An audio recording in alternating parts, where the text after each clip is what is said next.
Hello and welcome to the GGG podcast. I'm Paul and this is Phil. Before we get started, quick reminder to click that subscribe button. And if you're interested, you can also follow us on TikTok at Golden Glazed Gaming. All right, Phil, has it been an entire full week of Spider-Man for you, or have you managed to play anything else within this time? I played a bit of Magic the Gathering, and I downloaded Disco Elysium because that's free on the PlayStation Extra catalog, and I need to play that. But that's as close as I've gotten to playing another game. Okay, that's pretty good. You know, are you a big Magic guy? Yeah, I regrettably am. I kind of like have fallen into the whole. It happens to me every couple of years. We'll like get out of it, and then some cards that I want to play will come out, and then I'll dive back in. And for me, it was Lord of the Rings set. Just kind of pulled me right back in. I think that was the intention. I think they knew that those fandoms crossed. So they just recently announced they're going to do a Fallout like set of cards, which is fun, but then a Marvel set of cards. So they're just like they're rolling. They know. What have you been playing this week? Been playing a good amount of Spider-Man. I played a teeny tiny bit of Starfield. Still got me playing that. I'm into the new game plus, or the new game. Yeah, new game, whatever. Why am the second run the through? Second, yeah. Yes, and I'm kind of disappointed with it. To be honest, like, very minor spoiler alert, but just like when you do the new game plus, it's built into the story and built into how the game unfolds and everything. And I guess I just thought there would be more like XP and more things to earn doing the new game plus, and it really just is like, well, if you want to experience the game again, you go to a slight variation, or just like you have an option to replay the story or not, and I chose to do that the first time just because there are a couple of different options you can do if you're replaying the story, and you don't like get any like bonus XP for doing the missions, and it's really aggravating because the story missions, especially at the beginning, are like the XP it gives you is like, well, you're level 5, so this is going to level you up. But now like when I'm in my, approaching level 60, it's just kind of like, why did I bother doing this? I could have been using this time much more wisely. Yeah. So a little bit frustrating there, but it's it's still fun. Like unlocking all of the different abilities and stuff is really fun. But yeah, mostly just playing Spider-Man. I know you've gotten further in it than I have, but I've played a good chunk of it, and like I have no differing opinions than what I said last week. Perhaps you do. Do you want to talk about Spider-Man a little bit before we get rolling? I'd love to do, and hopefully in the future we could do like a spoiler thing and talk about the game more holistically, I guess. But I got the Platinum earlier this week, and it's pretty easy to get. Just a couple things you got to do that are outside of like what the game tells you to do. Mm-hmm. And I got to say, I don't know, I had fun the whole time. It was well worth it. I really, the criticisms that are saying it's too short, I get where they're coming from, in the sense that it's just like, okay, we just want more, obviously. Right. It was, I feel like, the perfect length for me. I just really want like an interim game. Like I want another Miles Morales style game before Spider-Man 3. Okay. Why do you feel that way? I feel like there's a lot of threads they could go down. And also like they set up so many ancillary characters that you could follow for either a DLC or one of those like interim games, Okay. This is, I mean, we all know Venom is in the universe, in the game, and Venom in the comics is like, for the larger part of his history, probably been a protagonist, like a good guy, a hero. So I think it'd be kind of interesting to however they could get to that, like give us a Venom game. But that'd be really cool. We shall see. We shall see indeed. Or I don't know. They might want to save it for Spider-Man 3. but They might, I yeah. don't. I'm a bit my. It's a kind of fuzzy to know if like they always wanted to do Spider-Man Miles Morales, or if the PS5 launch was like, yo, we need something, so here's some extra budget, make this interim game. Yeah. Um, They so yeah, I don't know what the trajectory was there. they did so much like extra stuff with that game in terms of movement and I mean it wasn't like huge like this one is, but in Mm, Miles Morales like they really got sort of the trick swinging and like a little bit everything just felt a little better in that one versus the 2018 one. So I'm glad sure, they had the time to perfect it, you know. right on. Um, well, let's dive right into our game releases this week. So first up is one we talked a little bit about last week, which was Lord of the Rings: Return to Moria, uh, featuring Gimli in the Yeah. intro with a voiceover. Oh boy! That is has officially released. I think, as we also mentioned last week, it's been delayed on consoles, Yeah. but you can play it on PC through the Epic Store right now. And much to my surprise, if, from what I can see, it's getting pretty not like greatly received, but Mm. pretty Positive well reviews. received. Nice. Yeah. So like I think on the Epic Store right now it's got like a 4.5 out of 5, That's cool. which Do you think that'll move you towards picking it up? I think so. I didn't realize it was a $40 game. Mm. Which is not expensive, obviously, but I thought it was more like a $20 or $30 game because Mm. that's just what the game looked like to me. But I've kind of been waiting for people to, post some reviews online, like before you buy.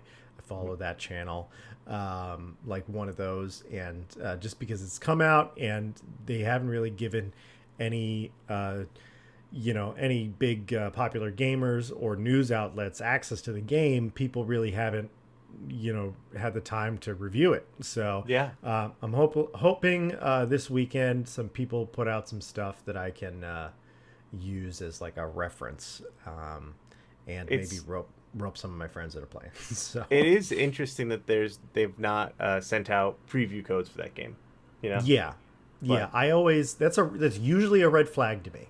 mhm. Um, so yeah, I don't want to just get, like I said last week, lad. I don't want to just get caught up and buy it just because I'm a huge Lord of the Rings fan. Like, Mm.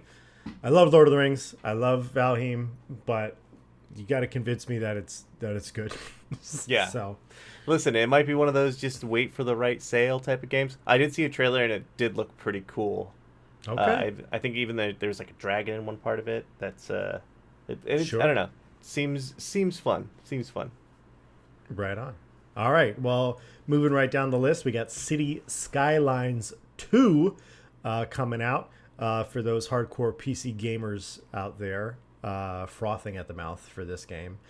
For lack of SimCity and any Yeah. other city building games, here's This City is Skylines. the SimCity game now. Like, there's no more SimCity, and they've just. I It's feel like a lot of the team went to City Skylines. However, a little bit of drama on this release. ooh, The please. PC specs have been pretty high, and it's not running well or optimized seemingly on most systems, which is why. This is a huge problem. It's not just them. Like I've Mm, brought this up before with Bethesda and a couple of other games. It's like, guys, I understand that you're developing games on 3090s, but the rest of us don't have 3090s, we and don't got like, that, you guys. and even so, like, it's not like this. The game looks good. I'm not saying the Mm, game doesn't look good, but it's not like these hyper, like the best graphics I've ever seen. It's just I every time I have to upgrade my PC nowadays, I'm always like, why am I doing this? I yeah, feel like I played a game like 3 years ago that looked the exact same as this new game that I'm buying, and yeah. for whatever reason, my graphics card is too old now. So it's just a failure of optimization, and I think in certain cases you can excuse it, but like there's really only two graphics card companies out there, so it makes this weird monopoly. And I think we're living in the time now where we're not going to see like massive jumps like we did from the Sega Saturn to the Sega Dreamcast. Yeah, that's over. That's over. That's over. It's all miniature, like little changes. And weirdly enough, playing a game in Unreal 5 seems like a bigger update to me. Like playing a game with the right engine and the right lighting, that my 3070 can still run and look like amazing because it is just formatted to do so, versus like just cramming raw power at a kind of crappily optimized game. But, sure. You know? Yeah. So optimize your games, people. Like, yeah. don't be Todd Howard about it. I think I have heard some similar stuff about the next game on our list. Oh, really? Yeah. What is that next game, Phil? That next game being Alan's Wake 2's Alan Wake 2, sequel to the very popular. I feel like it was cult popular and just became popular horror game. Yeah. Sort of a psychological thriller, basically like a Stephen King-esque game released on the Xbox 360. You like killed bad guys with your flashlight, and it was a writer in a small woodsy town. Yeah. All excellent things. I think pretty well loved. And the second one looks to be horrifying and beautiful. But similarly, the PC specs for it are through the roof crazy. I'm gonna see if I can find them real quick. That blows my mind because I feel like Alan Wake, and I feel like Microsoft definitely pushed it in this direction as is kind of like one of their big titles. And so like the fact that it's for the Xbox and it's still not optimized for a computer drives me crazy. What are the specs? You got them? Yeah, so I have Alan Wake 2 recommended 1440p settings, graphics medium, resolution 1440p, 30 frames a second, and this is a 3060 or an AMD Ryzen 3070. Oh, that's for the CPU. Yeah, absolutely crazy that this game, if you want to play it 60 frames a second in 4K, you need a 4070. That is obscene. That yeah. Is, it's like, you know what, they're not messing around, and I'm sure the consoles probably look pretty great because when you're developing for a console, like, the specs, you can push and mold things a little bit more, and the PCs are a little bit broader just by definition. However, ouch, my guys. Yeah, but I mean, still, like an Xbox and PS5 graphics card is like what is that equivalent to? Like a 2070, maybe?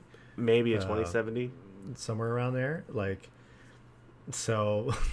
And we just got Spider-Man. Yeah, it looked crazy good. Spider-Man has its glitches, it's totally. But like. It runs beautifully, and like even in the performance mode, it has ray tracing and everything like that. It's running in 4K.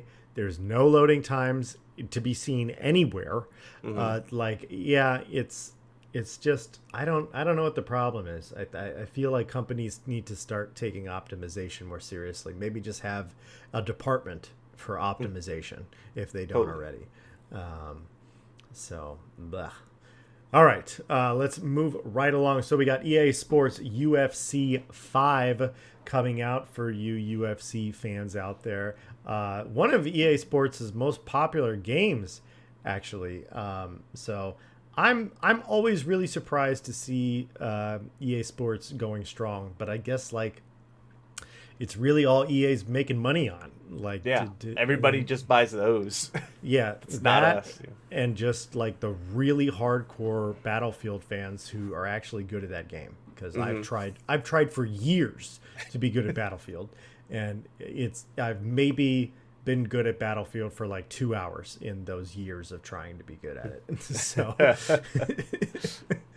I'm not a really big UFC guy, but if you it comes out this week. I'm sure you already know. I'm sure you got it pre-ordered, and hopefully they got your favorite fighters in there. I like old Two Punch Johnson.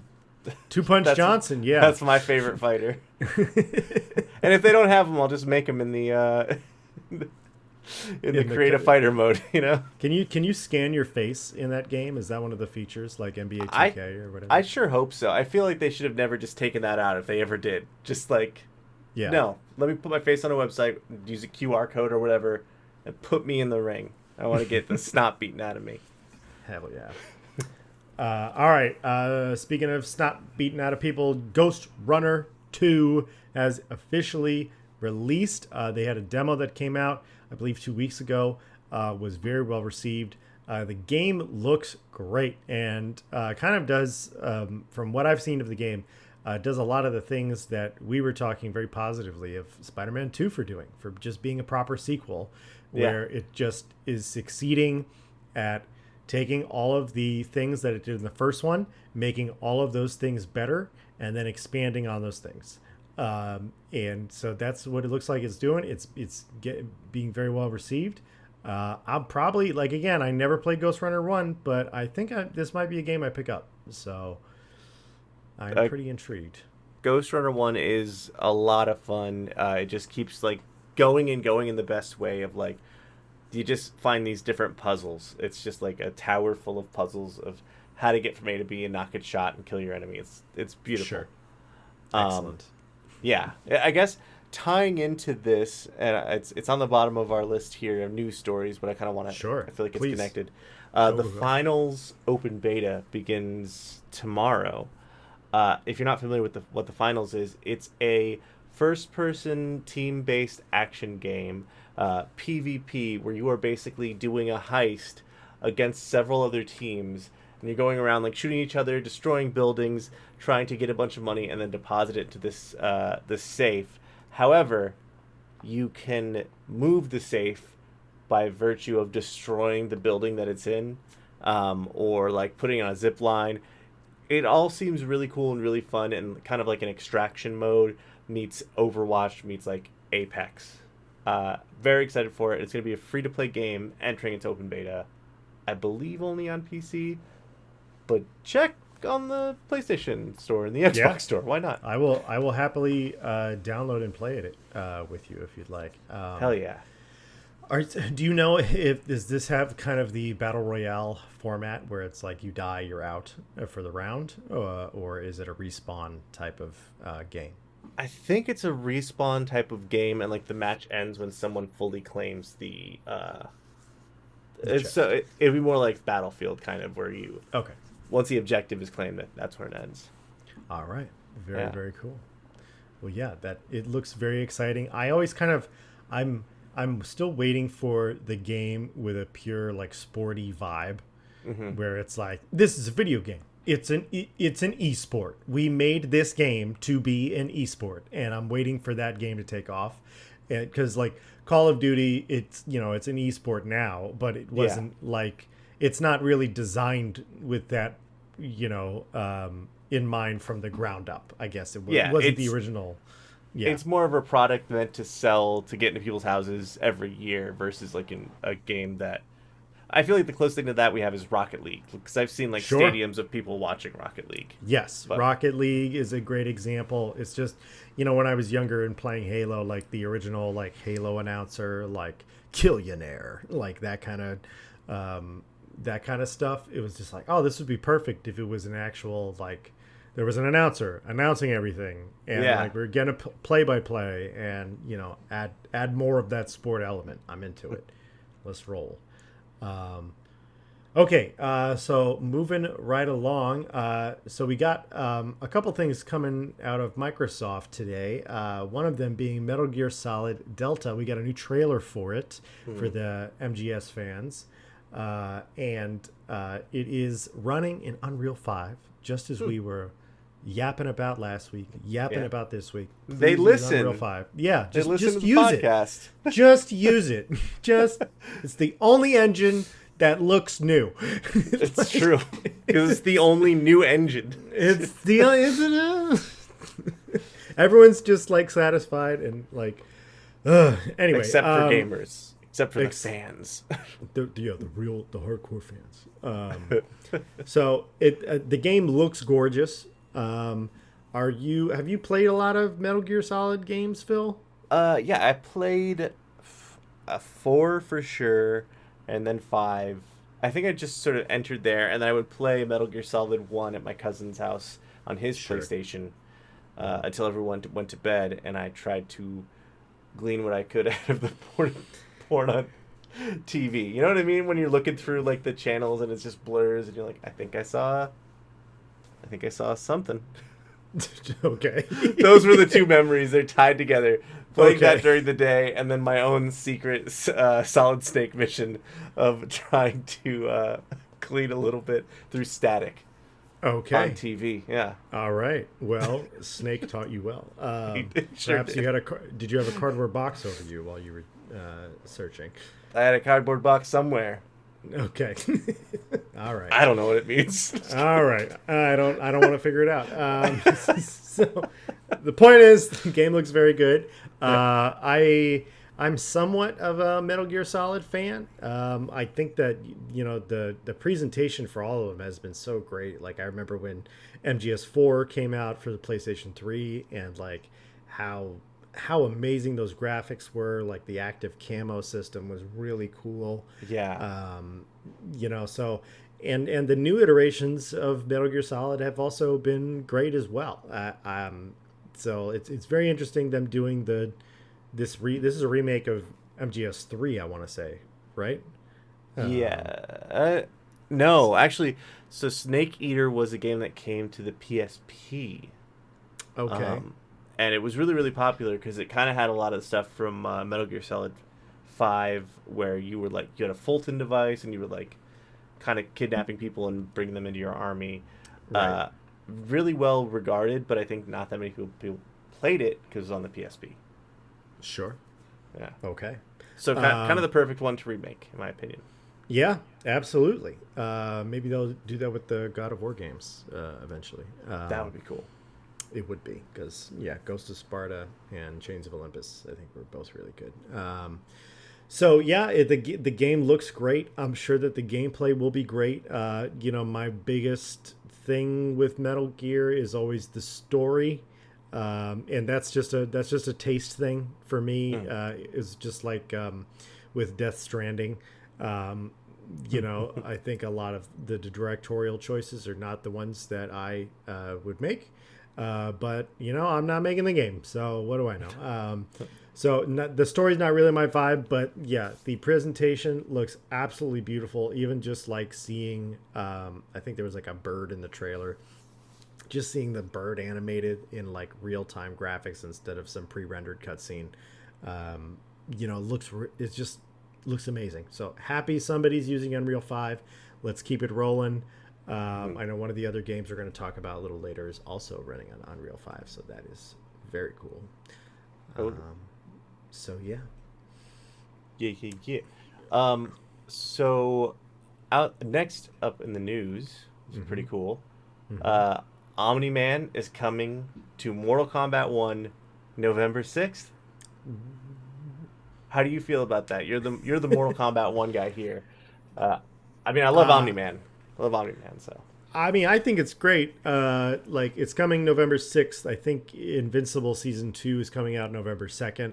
So they're clearly trying to line it up with Invincible coming out, which is, I'm sure it's going to be trending for a while. So I think that's very smart.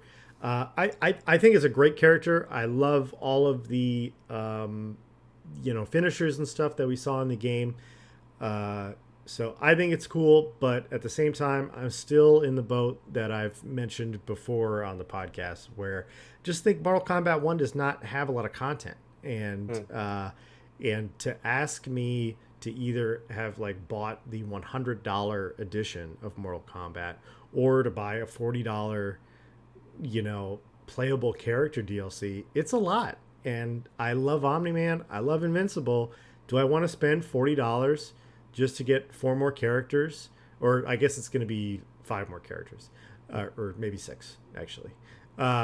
So it's 6 more characters, but in reality, 2 of those characters are already in the game, which kind of pisses me off a little bit, because you have like Quan Chi is going to be playable, Ermac is going to be playable, but it's like you fight those guys in the campaign. Yeah. So it's that the data's already in there for how that works. So it just kind of feels like they just pulled those characters out to charge us. That's a bummer. Yeah, it is, and I really like NetherRealm, so I don't want to get on their case too much, but I think they're getting a little greedy with this kind of stuff. Like, I would love to see Ermac and Quan Chi just be free characters that you just get. If you want to have to pay for the licensed characters like Omni-Man, like Peacemaker, Homelander, fine. I understand there's other people who need to receive checks for those. Yeah. But, yeah. So Yeah, that is expensive. I feel like the best way to play Mortal Kombat, and the way I bought Injustice every time when it came out, but the end of that game's life cycle, when it's got all of the characters and all of the different additional stuff, that is, I feel like, the time to hop in. And I haven't quite learned my lesson. I'm probably going to try to wait to get MK1 like when it's on the deal for the Game of the Year edition. You should 2026. But yeah, honestly, like before MK1 came out, Mortal Kombat 11 Ultimate, so every single DLC character, the second campaign, like everything in the entire game, I think it was on sale for $8.99.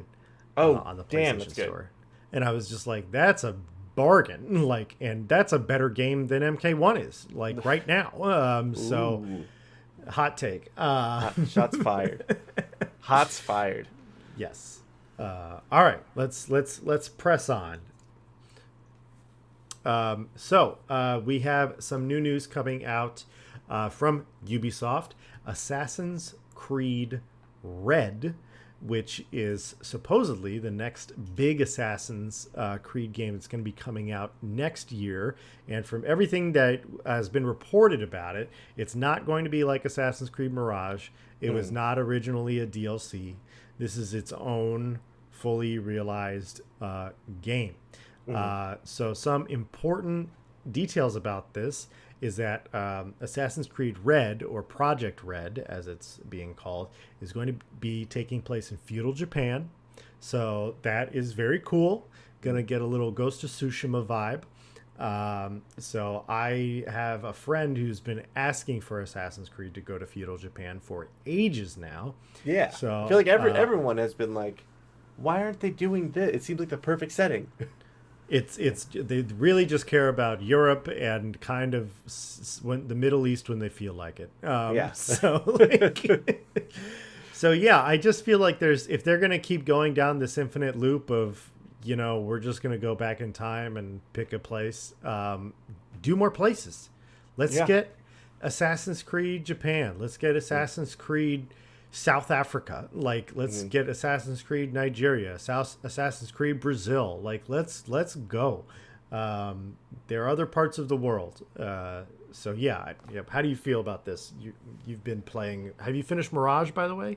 Not yet, because Spider-Man came out, and I feel like while the parkour in Mirage is fun, nothing is as cool as web swinging.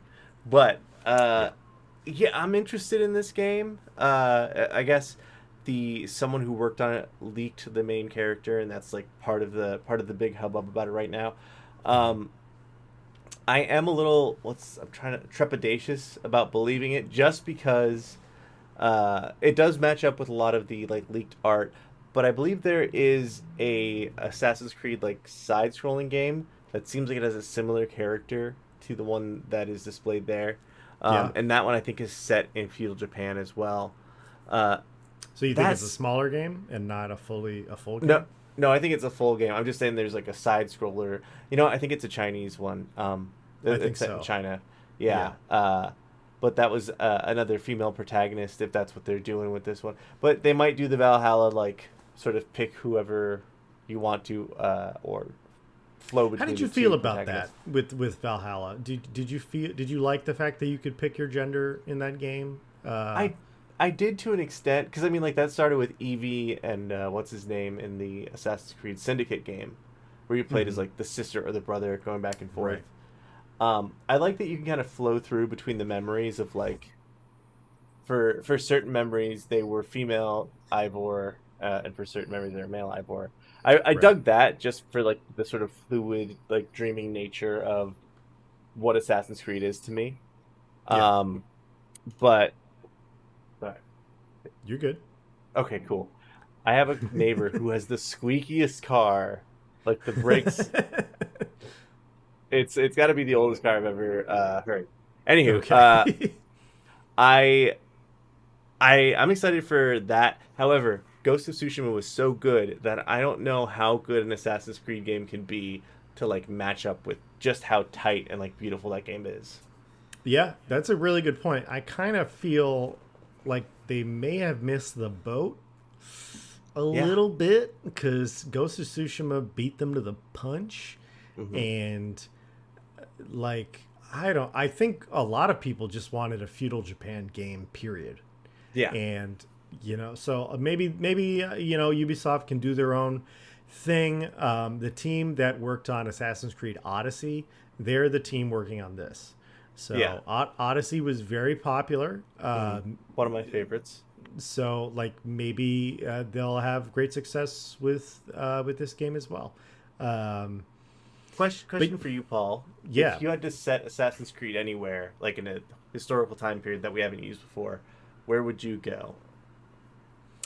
I would uh, probably do a native during this when Spain first landed, like in Mexico. Very cool concept. Something like that, and then you could kill a bunch of conquistadors and feel justified in doing so. Like, that, or like really commit. Like, if you want to do the Europe thing, like they've done Europe so much, but like really commit to doing World War II or World War One. Like, I feel like they always what they like doing is they like doing like time periods that are nearby certain things happening. I think they got pretty close with Unity with the French Revolution Hmm. and the American Revolution in Assassin's Creed 3. But it's like, give me, you can have the open world, but you can also make a really good linear story where you're playing through a giant historical event Yeah. and have that be really cool.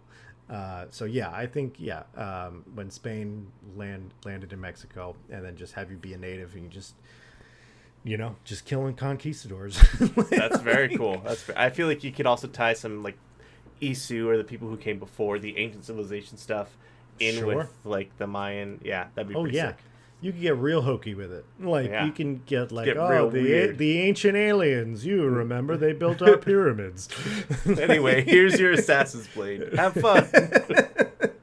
Yeah. What about you? Do you have an idea off the top of your head? Yeah, I would love an old West game, which I know Okay. you're probably thinking, well, Red Dead's that, but Red Dead's a little too realistic. Red Dead's like a Coen Brothers movie. I want the Assassin's Creed like kind of hokum attached Sure. to an old West game. Yeah. Okay. I Yeah. could see that. Yeah. They'd have to commit to actually putting gunplay in the game, which I think they've yeah. they've never really done.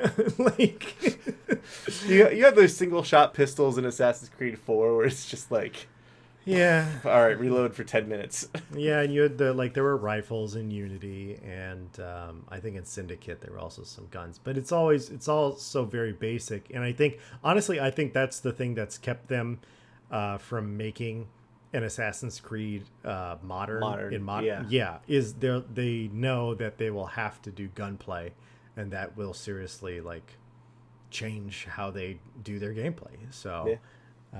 It would be kind of cool to have like an Old West game where your character is like, I don't use guns, and it's just like a badass scrapper. In that sense, it could be like a Native American as well. But yeah, yeah, I mean, I think you're looking for Old West Batman at that point. yeah. I always listen. I'm looking for Batman in anything. I feel Batman in this Chili's tonight. Oh wow. Where is that from? Oh my god. Where I The can't Office. remember. The Office. Yeah, That's right. Oh Uh, man. Okay, so I guess last big news story is that Star Citizen Squadron 42, their campaign is complete. Yes. So, okay, Star Citizen. Yeah, let's Star give Citizen- some context here. Yeah, Star Citizen is the game that I have to look at the price of it because I think it's obscene, right? It's like several $100s to play Star Citizen. There are different because it's like an open alpha, I want to say. There's different versions you can buy. I think the cheapest is like $40 just to play it, and then I think it goes into the hundreds if you want like a starter ship that's amazing and like that kind of stuff. Yeah. It's an open space like game where sort of like No Man's Sky and Starfield, there's actually a story, unlike in No Man's Sky, and in Starfield, you can like go from any planet to any planet with no load screens. I guess that's the intent. I've seen some really cool footage from Star Citizen where like the person is landing and you see like the flaps on one of their ships is like loose, and it's just like the physics look incredible, but it seems like one of those games that I see when you were a little kid and there were games that your adult cousins played and you're like, nah, that's too adult, that's too grown up for me. I feel like that about Star Citizen. Will I ever reach the age of Star Citizen? Yeah, it's a tough That's one. a good question. Yeah. I almost bought Star Citizen last year. Okay. And I held out because I was like, well, Starfield's going to come out next year. I'm sure it'll be amazing, and I won't be disappointed at all. And we gotta go. like, we gotta get a time machine and back to 2022, Paul. Yep. So I've been very curious about this game. I've watched a lot of gameplay, watched a lot of footage. I'm glad that the campaign is finally done.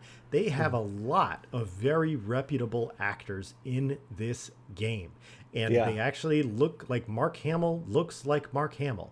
And that's cool. Like his facial animation looks incredible.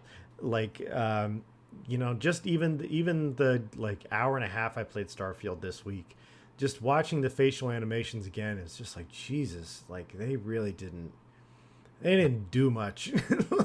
They just kept it the same. They just kept it the same. They just turned the knobs up a little bit. Like, and so I'm really glad the campaign's done. The thing that has kept me from buying this game, and probably many people from buying this game, is how complicated it is.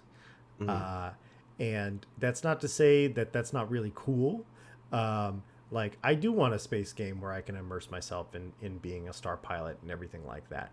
But like at the point that I'm like, I can't like just repair my engines by buying engine repair parts, that I have to like figure out what's wrong with my engine, and I have to like, okay, I need to go get this thing, and like it becomes like real life where it's like a bunch of errands that you have to run. And you will slowly like figure out what to do. It's like a difference between No Man's Sky and Starfield. Like in No Man's Sky, if you're out of fuel, you're not going anywhere. In Starfield, you don't really ever, like you can't really run out of fuel. The game's not going to stop you from going somewhere. It just lets you do it because they know that because they know that sucks. And so Star Citizen's like, no, if you got a flap loose, you better figure out how to fix it.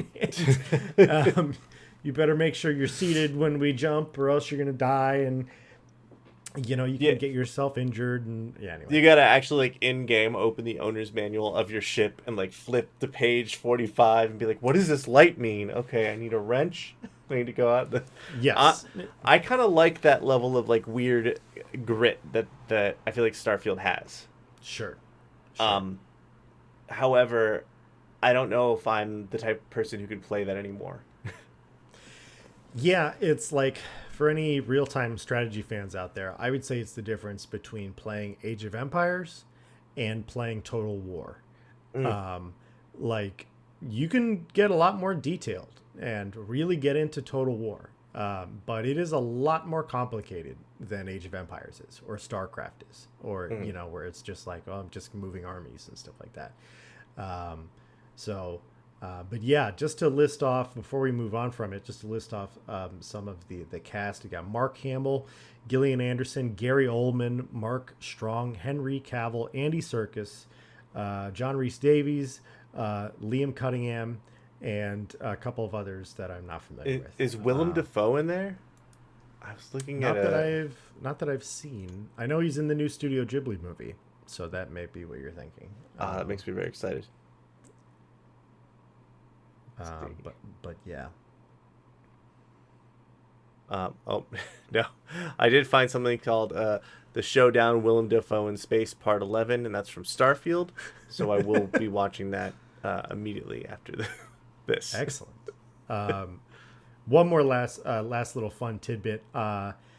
This company raised $600 million since 2012 when the game was crowdfunded.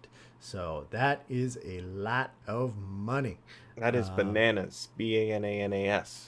It's Yes. crazy. So I don't know. Maybe now that the campaign's finally done, it might be time to pick it up. But who knows? I was looking at some of the tiers too. It looks like you can get in with a pretty fancy sip for like $70. Okay. It's not bad. Not bad. Yeah. Typical price. Yeah. Now, speaking of like things that are confusing and kind of what's the right word? Questionable is how you get into it and what are they doing with this. Our main topic this week revolves around Ark Survival Ascended. Survival Ascended, yes. Okay. The remake. The remake. I saw this and I thought it was the new Ark, with what's his name from the Need for Speed movies. Wait, is Vin Diesel in the new Ark game? I thought he was. I thought there was like a trailer like 2 years ago where it was like Vin Diesel in Ark. Yeah, no, yep, absolutely he is. Okay, I was going to be really upset if I was misrepresenting that. So, okay, a lot of people are upset about this because it's supposed to be releasing today. You and I were looking for the game on Steam, on Game Pass, and we couldn't find it anywhere, which is interesting. Yeah, that's weird. That's very weird. It's not even... Is it on the Microsoft Store, maybe? No, because it wasn't on Game Pass, you said. Yeah, it would have propped up on there. So, yeah, it's a little, like, opaque as to how to get your hands on this, but that's okay. Is it just to be a negative Nance? So Nance. how many times at like E3 or during some sort of presentation they're like, and it's available right now, and then people are like, it's available right now, and then you go and you check and it actually is available right now, and you're like, oh my god. And so like I feel like if you're gonna do the it's available right now speech, then it needs to be available right now. Totally.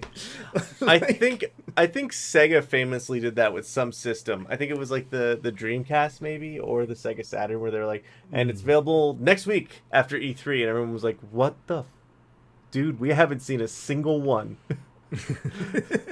There's all the developers were like, we don't have dev kits, man. What are you talking about? They sent us controllers. That's all they sent. We haven't made a single game. Yeah, it's why. Okay, so some of the controversy around this game is it is just Ark Survival again. It's the full game re-released, but in Unreal Engine 5. It's built from the ground up, so it's gonna look a lot prettier. And Ark is one of those games where I feel like if you have your group of friends that play it, that's great. You have like a little clan of survivors. You tame some dinosaurs, whatever. But it does feel weird then that if you want to play the new fancy version, you have to convince all of your friends and the people that you're playing with, oh, hey, let's all drop $45 to get the Unreal Engine 5 version. Oh, so that's interesting. So it's not cross-platform, or not cross to the old version.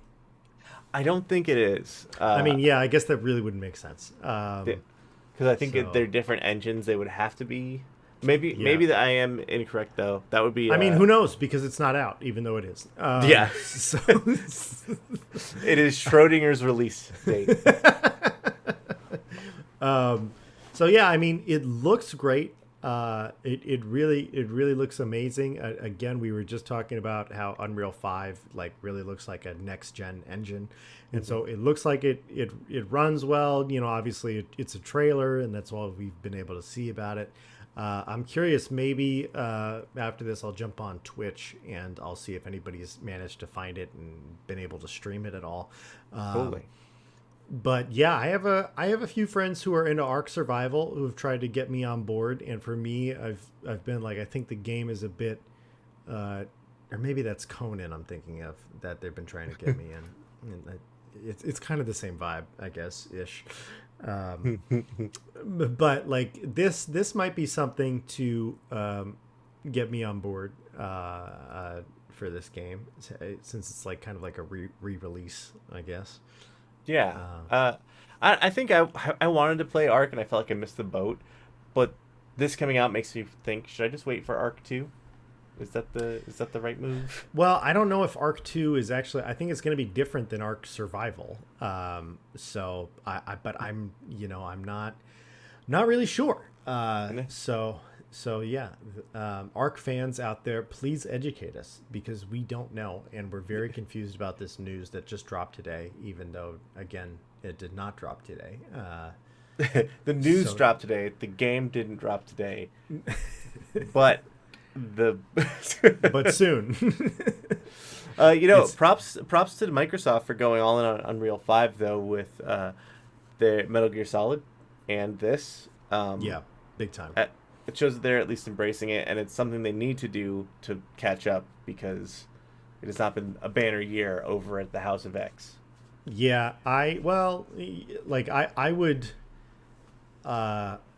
I think maybe, just speculating, but I think that Microsoft probably saw what a pain in the butt it was with Halo's engine, Halo Infinite's engine, and they're just like, all right, we're just not going to make engines. We're just not going to, let's just use something else. So, and hopefully they'll also see that with Alan Wake.